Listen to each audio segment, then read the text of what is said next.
Welcome to Shelf Help, where I look at your troubled board game collections and try to pull them back from the brink. Some just need massaging in a certain spot, whereas on others, I will be performing mouth to mouth and brushing my teeth straight after. If you'd like me to examine your collection, while thousands of students watch on, then become a patron of the channel and support my important shelf-saving work. Let's get started. This collection comes from Ben in the USA, and this is a good selection of games. It's not too big, there's a nice mix of games, lots of games that I like, and just quite a diverse selection. I don't like what's going on at the top here. There's just one too many boxes. It feels like Thunder Road is about to fall off the top of your bookcase, and it's all just being pushed over by imploding kittens. So let's just get rid of that. You've got something called Cards Christians Like, so I'm guessing that's just a box of Christmas cards or Easter cards. But for such a well-balanced collection, Ben has an interesting question, which is about duplicates. I try to limit myself to this shelf space, so if I want something new, something has to go. Are there any pairs or sets of games with similar mechanics, player limits, that could be whittled down when the need arises? That's a tough ask with this collection. You know, there's not that many games here, but we're definitely going to try. And the thing that stands out first are race games. So we've got Heat, Pedal to the Metal, Quest for El Dorado, Jamaica, and Thunder Road Vendetta.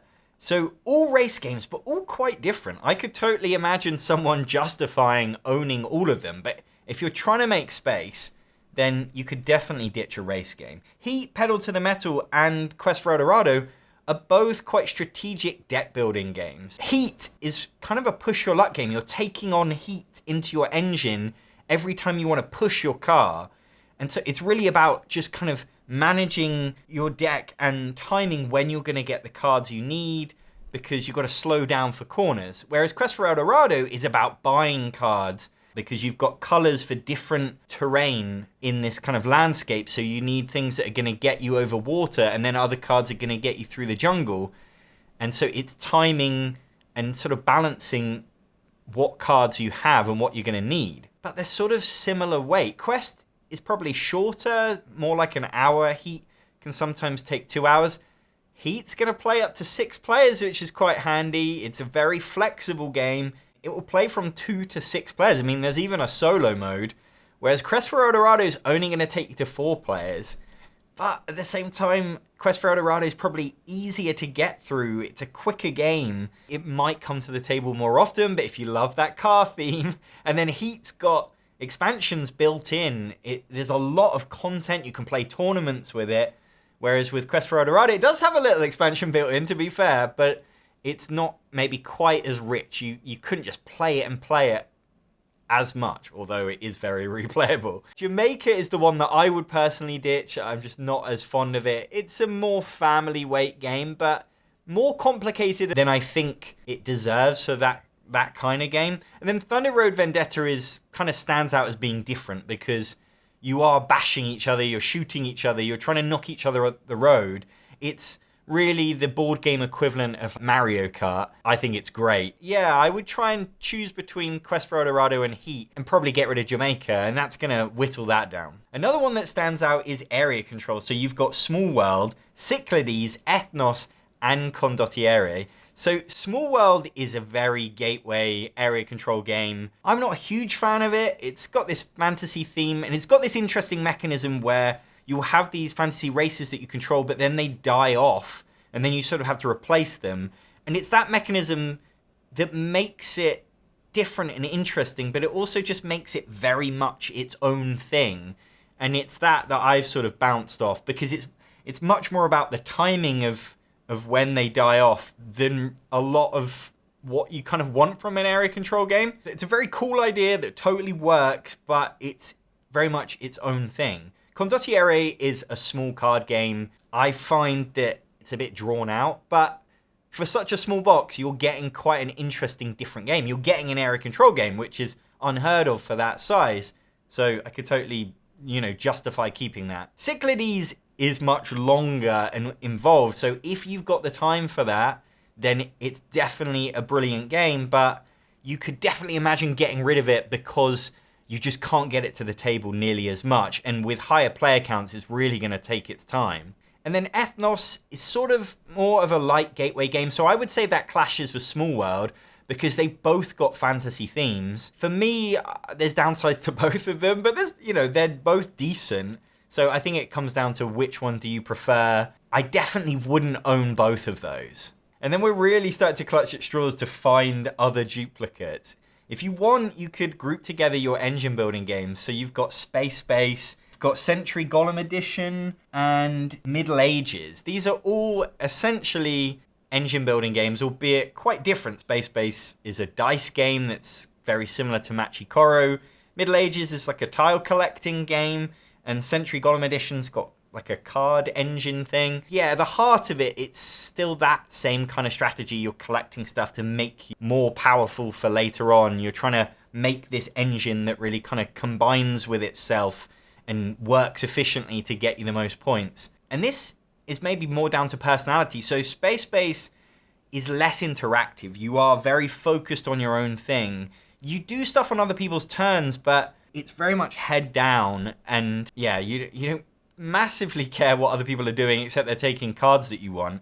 In Middle Ages, it's way more interactive in that you are taking tiles that are then going to steal money from people. You're constantly kind of taking gold from people. I do really like that part of the game. I find Middle Ages a little bit too fiddly. Like, there's just a lot of steps, a lot of kind of stuff to kind of keep on top of just as the games master for what you get from it. I do really like the game.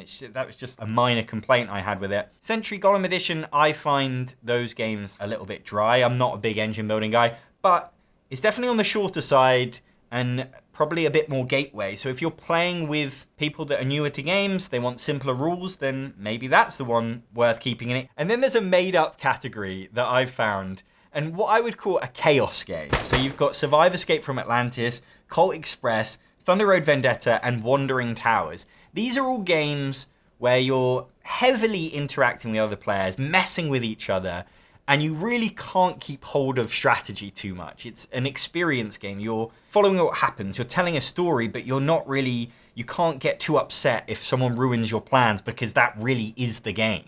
For me, Survive stands out as like the OG of this category. The theme of it is so much fun. Anyone can enjoy trying to escape a sinking island on boats, and then there's sea monsters that are crashing into it, sharks that are eating you alive. Colt Express is a bit different. It's a programming game where you're on this train, you're in the Wild West, and you're trying to rob passengers. It's more chaotic in that you make plans and then see how they unravel and everything goes wrong. It's probably a bit more complicated to teach and get into, but Colt Express goes to 6 players.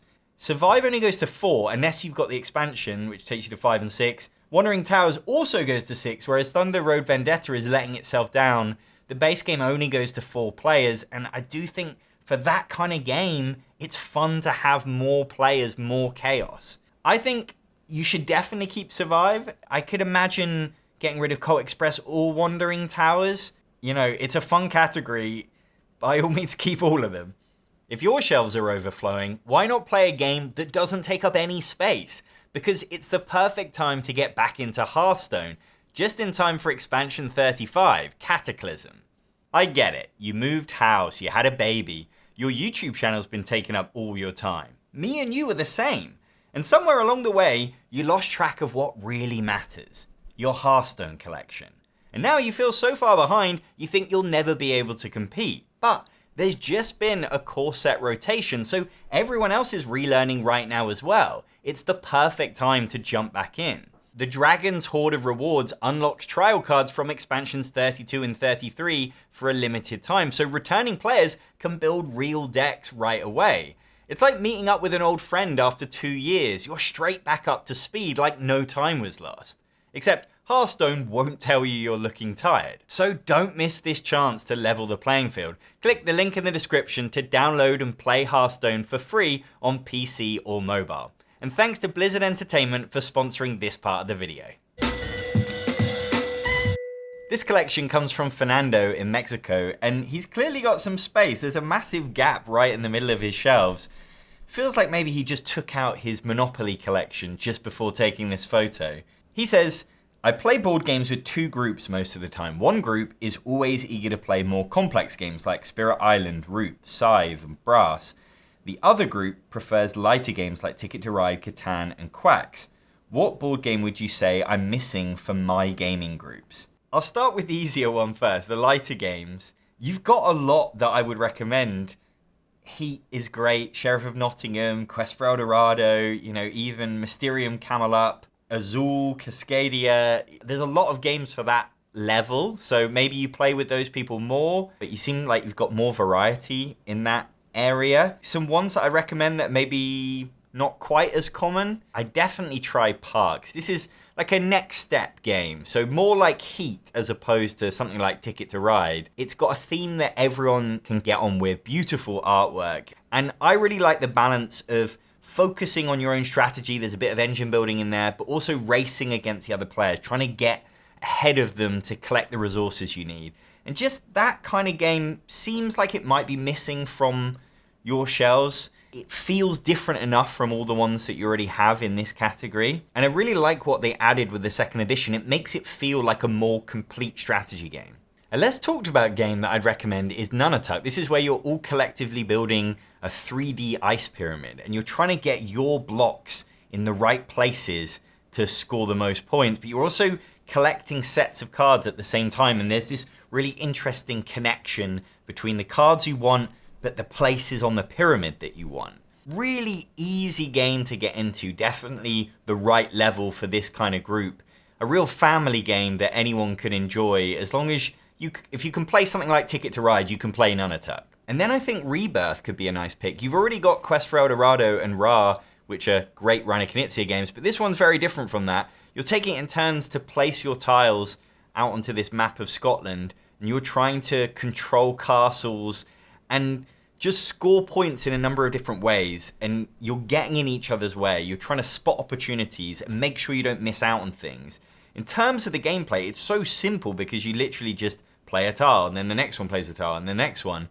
But the thought that you have to put into that, the decisions are just so tough. So it's very easy to get into, but hard to master. And that's what Knizia is great at. And Rebirth's a really nice recent example that also happens to look really nice on the table.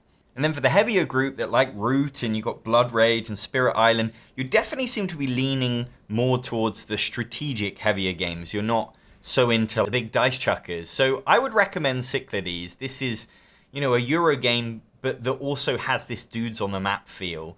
So you are fighting each other here and there, but it's also an auction game on the side, and there's a lot of thought into how you're pricing the different powers that you can get. How much are you going to bid? Who are you going to outbid? There's a lot going on, but you can definitely handle it. It's not as complicated as some of these other games, and it feels like quite different from them. There's similarities to Blood Rage and Kemet that you've already got, but the fact that it's got this whole auction thing going on makes Cyclades stand apart from it, and I think you'd enjoy it from what I can see here. And then another one to try would be Arcs, because you're already enjoying Root. This is the same designer, same company. It's not as complicated as Root even, but this is set in space. It's like a 4X game where you're getting into fights in space with each other. You've got your fleet of ships, and I feel like at the moment, Arcs is probably the best option. The fact you already enjoy Root means you're probably going to like it. And then he also asked, what games would you recommend for my nieces and nephews ages 7 to 11?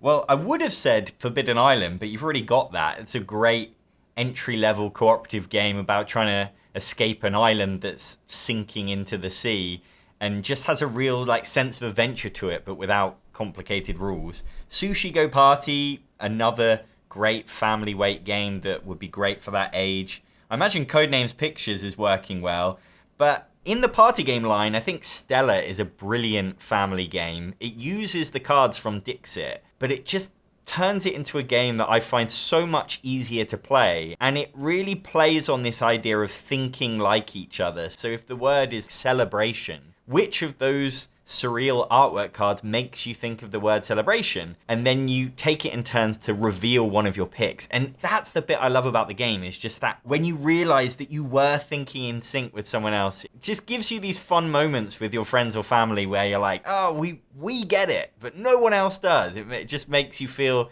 extra special. I'd recommend that to anyone, really. I think it's a brilliant game. But in terms of more board game type things, for that age range, I've had great success with Captain Flip. It's really interesting playing with kids of that age because you might play it once and you think they're not really getting it, but you just kind of got to play it a couple more times, as long as it interests them that first time, telling them what to do each time, but then they slowly get into it. And I think Captain Flip's just the right level where there's little strategic decisions that you can make. There's the fun and the luck of pulling a tile out the bag, but also flipping it and maybe getting something that you really want. King Domino would be another one that I think works at that age range. And then at the moment, I guess it's just really on trend, but I've been buying Flip 7 for different families that I know, and it just always hits. I mean, it will go younger than 7, but everyone has a good time with Flip 7. It's so repeatable and addictive. And then he says he's got 2 little girls. One is 2 years old and the other one is 2 months old. When should I start getting them into board games? Well, now, at least for the 2-year-old, you could definitely be playing First Orchard by Harbour. That's a brilliant game that my daughter absolutely loves. And the pieces are so big and chunky that you could let your baby play with them, and you sort of slowly get closer to it becoming a game. We were probably started playing with it just before my daughter turned 1, and it's just really fun seeing them progress. Another game or type of game is Shopping List from Orchard Toys, and they've got loads of games that are all effectively the same. It's about matching pictures and picture recognition, and you're just like looking for the tiles that match what you want on your board. Those games work really well because you're playing with things that they understand, so you can say the words for things. And even if they can't talk, they sort of understand, what a banana looks like. With adult board games, there's thousands to pick from. With toddlers, you can literally just play like those 2 games and you'll be absolutely fine until maybe they hit 3 or 4, and then you could step it up. And another thing that we've been loving lately is just a little deck of cards that you could play Snap with. Ours have got pictures on, so rather than counting numbers, you're just going, this is some butterflies, this is some worms, and then you see which pictures match. And that has been brilliant. Who knew that I could enjoy Snap? This collection comes from Ron in the USA, and it's always nice to see a collection that's not in some IKEA shelves. This looks different, and I love the way that they've laid it out. I mean, it's being infiltrated by books and Star Trek figurines, which I'm not so keen on, but I like the way it's not all crammed in. There's it's laid out in different spots. It's made to look nice and sort of be a feature in the living room, so that's really cool. But Ron's problem is not so much to do with his collection as to do with finding people to play with. So he says, the actual board gaming nights have been dwindling. Our kids have all grown and moved out. Couples that we used to play with have either moved away or our busy schedules clash. My wife and I play 2-person games every 2 or 3 weeks, and we're lucky enough to be close to Gen Con and attend all 4 days every year. However, we really want to find other couples who can game with us once in a while. Any thoughts where to start? Well, this is probably the toughest challenge that board gamers face, is just meeting other people to play with.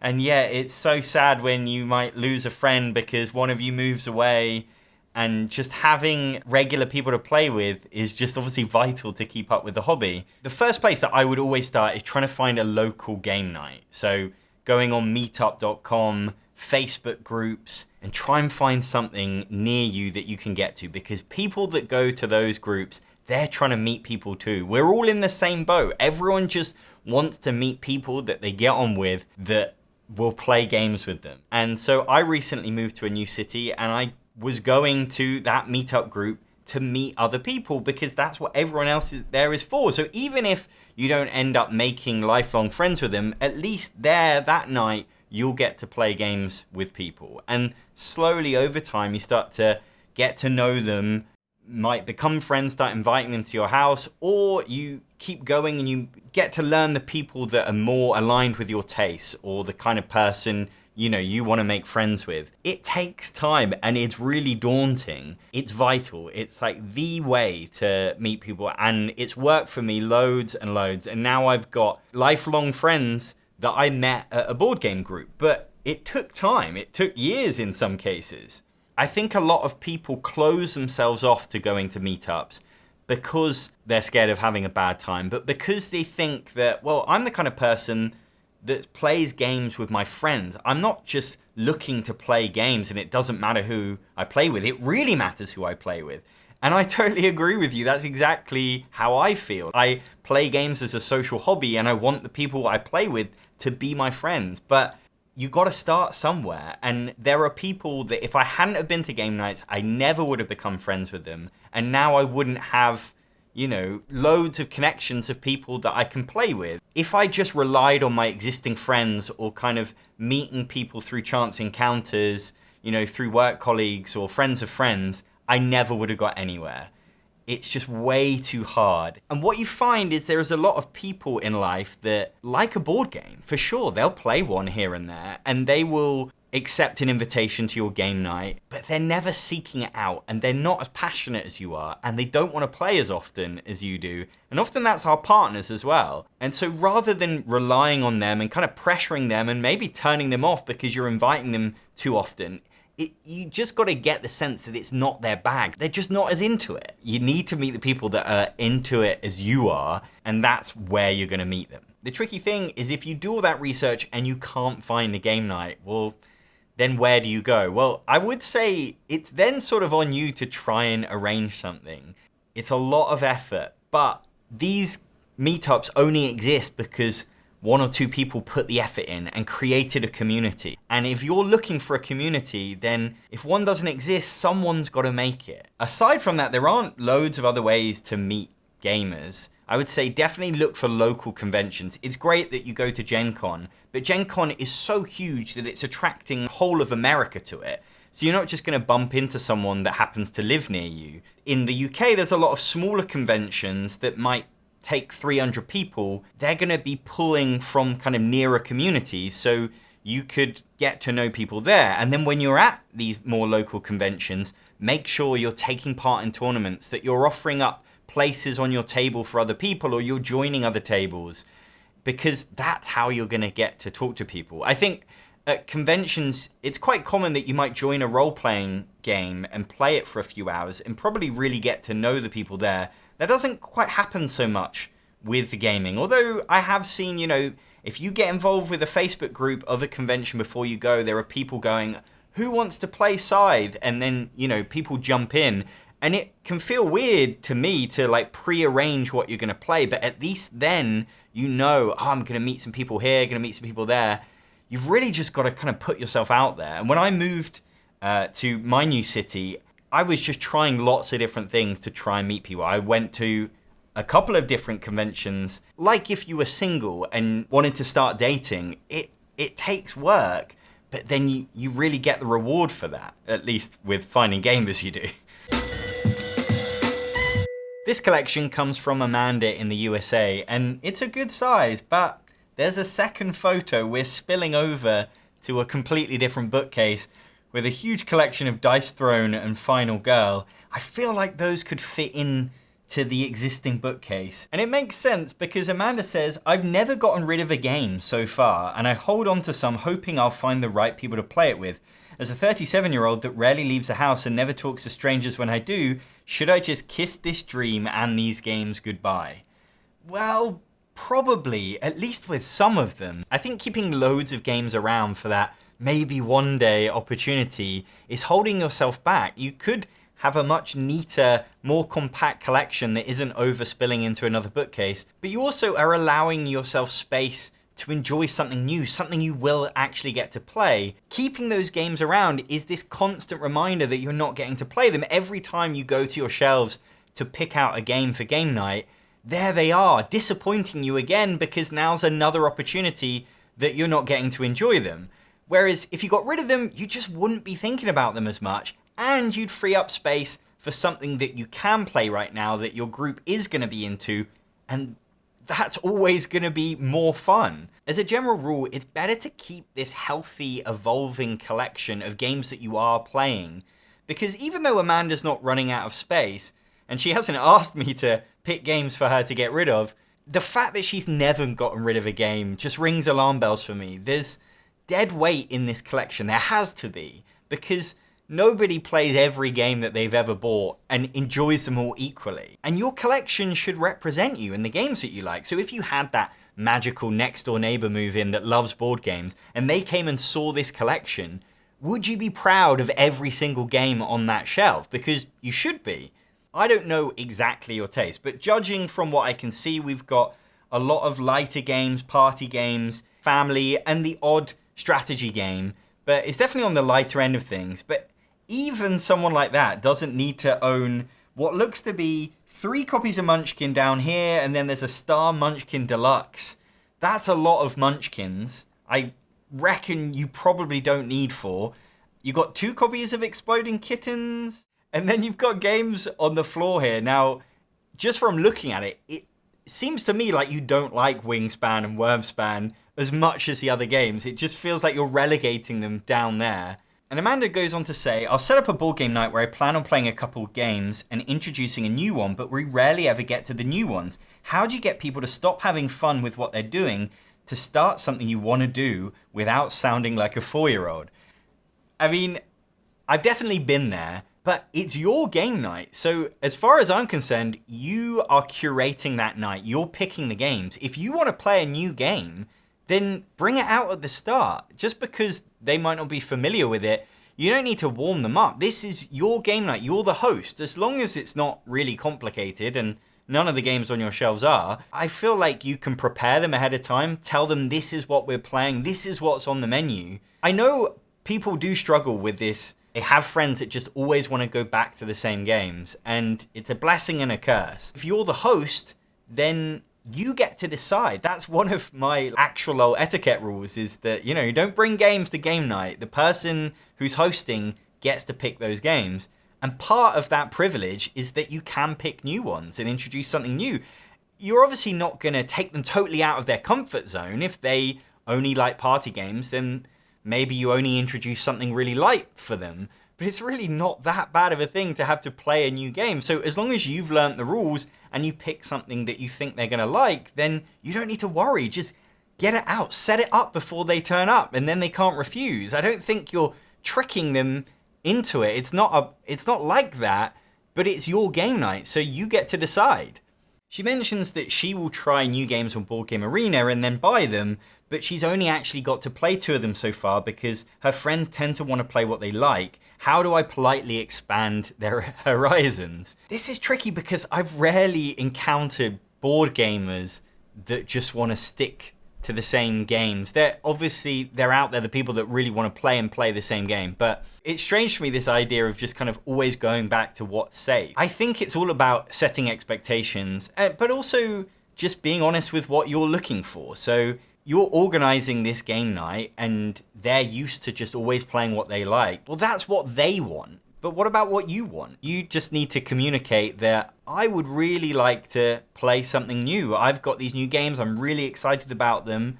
Please, can we try and play one this week? As well as, you know, maybe playing Catan that they really want to relive for the 100th time. If it is this more collective game night where everyone's inputting, then the fact that those people are always resistant to something new, well, that's not very kind of generous on their part. It should be a balanced, you know, kind of system where everyone gets a turn, surely. After some shame in a previous shelf help, I went back to storing my games vertically instead of horizontally. It might have given me a little more space, but now everything falls or slides out of place inside the games. Is this trade-off really worth it? Well, you've hit upon the greatest dilemma that board gamers face. Because, yeah, you're right, it isn't perfect. Storing your games isn't perfect vertically, but it definitely isn't horizontally either. And everyone's got their own take. Ultimately, do what suits you. I will, you know, slightly judge you for the way your shelves look and the fact that you can't get the games underneath out easily. Board game publishers don't really design their inserts that well to hold the things in place generally. So do what suits you, but, you know, just don't send me a photo. And she's bought a few upgraded Meeple's resources for certain games, but now I'm left with a problem. Both sets don't fit in the box. What do I do with the old pieces? I now have a large storage box with all these things in, as it's my instinct not to get rid of them, but should I be hoarding all this still?